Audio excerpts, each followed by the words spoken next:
I was very fortunate to have played a significant role, but like just about everything else that almost any of us does, it takes a village. And in this case, it took many villages of people, people in the US government working with me, people in the UK government in the Foreign Office, people in human rights NGOs, and not least, of course, uh, people working for oil, gas, and mining companies at the time. And we were very fortunate to have a convergence of interests that brought us together at a time when the global corporate responsibility movement was only just moving from the margins to the mainstream. It's important to understand what the world looked like from the perspective of corporate responsibility in general, corporate responsibility and human rights in particular, from the vantage point of 1999.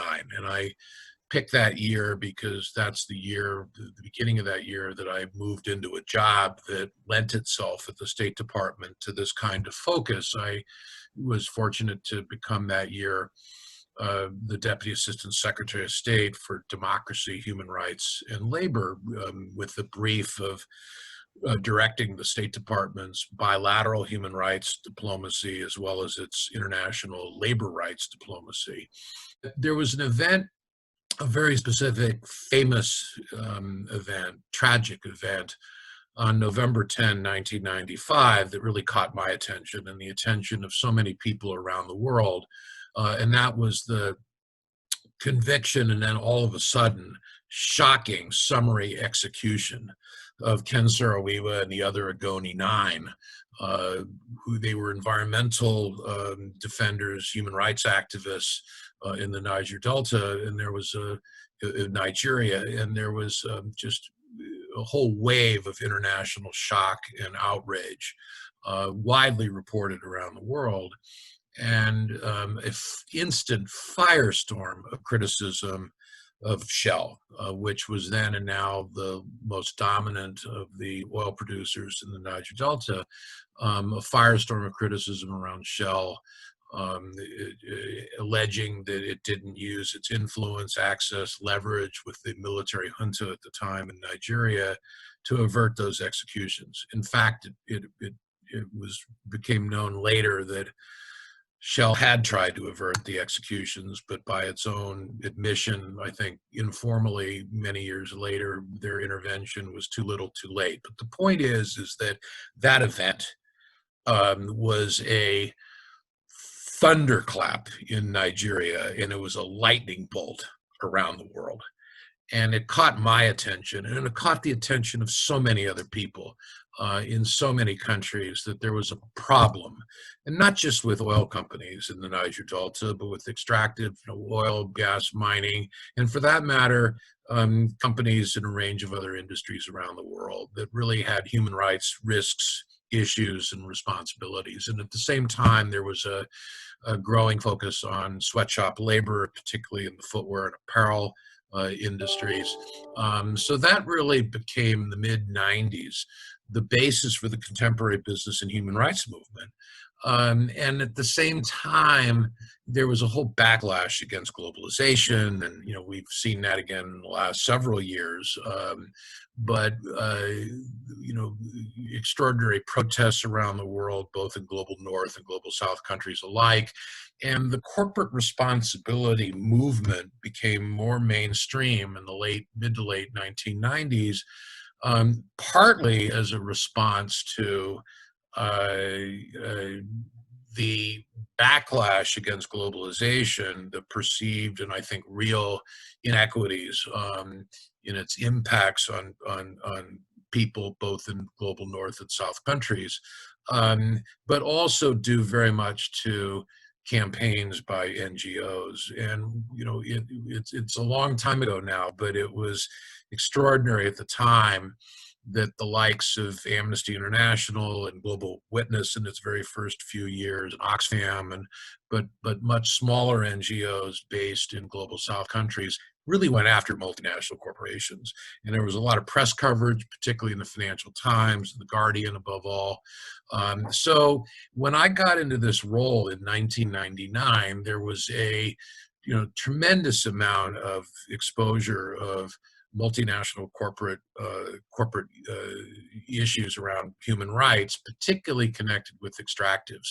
And I was especially interested and frankly worried to see many reports, documented reports around alleged complicity in human rights abuses by oil and mining companies. I was especially struck by the situation in Niger Delta, not just with Shell, but at the time with Mobil before it was acquired by Exxon, and with Chevron. I was struck by a extraordinary cover story in December of 1998 about Mobil, then of course later acquired by Exxon, but Mobil, according to the story, knowingly allowing the Indonesian military to use land moving equipment, bulldozers, to dig mass graves for separatists in the conflict in Aceh. There were also well-documented reports alleging that BP had knowingly used paramilitaries to protect oil installations and personnel in Colombia during the Civil War. So against this broader, deeper backdrop of the backlash against globalization, of NGO attacks on companies and whole industries, there were these very specific issues around oil and mining companies, particularly in conflict zones or in close proximity to indigenous communities. And it struck me then as the #2 U.S. human rights diplomat, or at least State Department human rights diplomat, that this was a problem for the U.S. government. It was a problem for our companies, and it was a problem and a challenge and an opportunity that really tested our commitment to corporate responsibility, to human rights, and at the same time touching some of our key foreign policy, national security, and energy security interests all together. So it was against that backdrop that the original broader initiative that I developed on behalf of the State Department, that led later in 1999 to what became the Voluntary Principles in late 2000, emerged against this broader backdrop.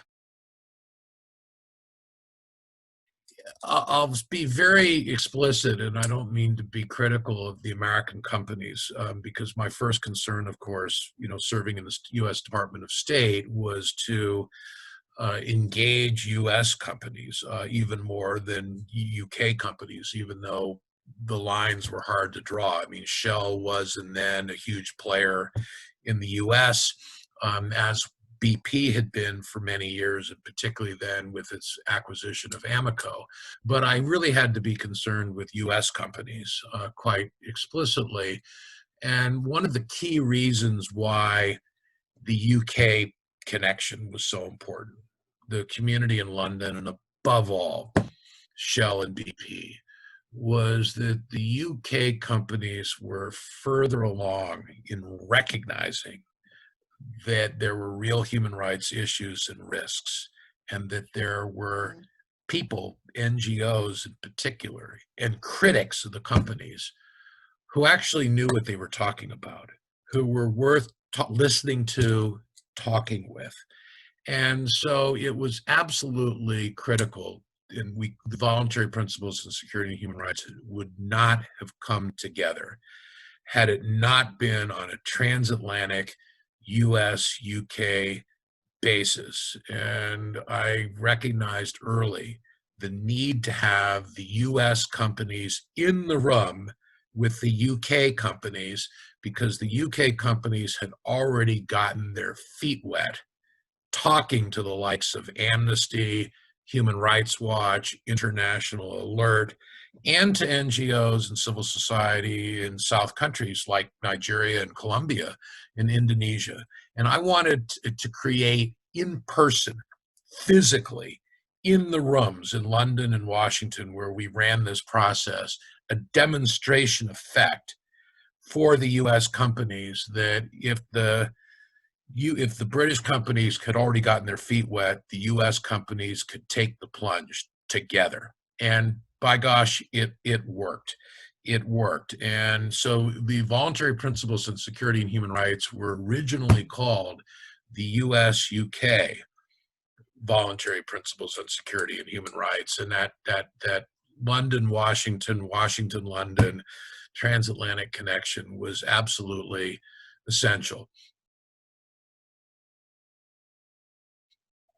I can't emphasize enough also how challenging it was to get some of these companies in the same room with the NGOs. And this is where the convening power of the State Department and the Foreign Office was absolutely indispensable, of using our good offices, our diplomatic skills to the extent we had them, our encouragement to get these companies together with the NGOs. And some of the US companies in particular, it's really quite challenging for them, more so than I think for the likes of BP and Shell, but to get Chevron at the time, Texaco before Chevron acquired them, Occidental Petroleum, Freeport-McMoRan, in the room with Amnesty, Human Rights Watch, International Alert, and a few others, was no small undertaking. And I, used to kind of joke at the time that it was like the famous bar scene in the first Star Wars movie from 1977, which some people may have never seen or have long forgotten, but it was a pretty famous scene, of aliens from not just different planets or solar systems, but galaxies, all gathered drinking together, of all sizes and shapes. And I'll tell you, some of those initial meetings of what became the VPs in 2000 reminded me at the time and since of the original Star Wars bar scenes. We put aliens from different planets, solar systems, and galaxies together in the same place for the first time. The person who actually wrote the first draft of the Voluntary Principles was Chris Campanovo, who was in the State Department office, the legal advisor, seconded to work with my bureau at the time, DRL, Democracy, Human Rights, and Labor, and really specifically assigned to work with me on what became the VPs. So he did the first draft, and with guidance from me, working off the discussion paper, and I edited it, and Maria Pica was involved as well, and Arvind Ganeshan, again, playing a key role. Arvind was a kid then in his mid-20s with long hair, and he'd show up with a backpack in my office at the State Department, and I was always wearing a suit and tie, trying to look like a serious diplomat. And and we just went at it and pulled this thing together. But it was Voluntary Principles. Maybe wouldn't have happened, probably wouldn't have happened the way they did, the way they came together in 2000 without the State Department and without the Foreign Office, but they would not have happened without the UK companies, in particular BP and Shell, and without certain individuals. But what made the Voluntary Principles come together more than any other factor was the listening and the learning together in calendar year 2000. We had 4 set piece meetings: Wilton Park in March of 2000, London in May of 2000, Washington in July of 2000, back to London in September of 2000, and hundreds of hours of discussions, calls, emails, uh, drafting back and forth, negotiating, pleading, cajoling to get this done. And the absolute critical fundamental factor that made it work, that is as relevant today as it was 2 decades ago,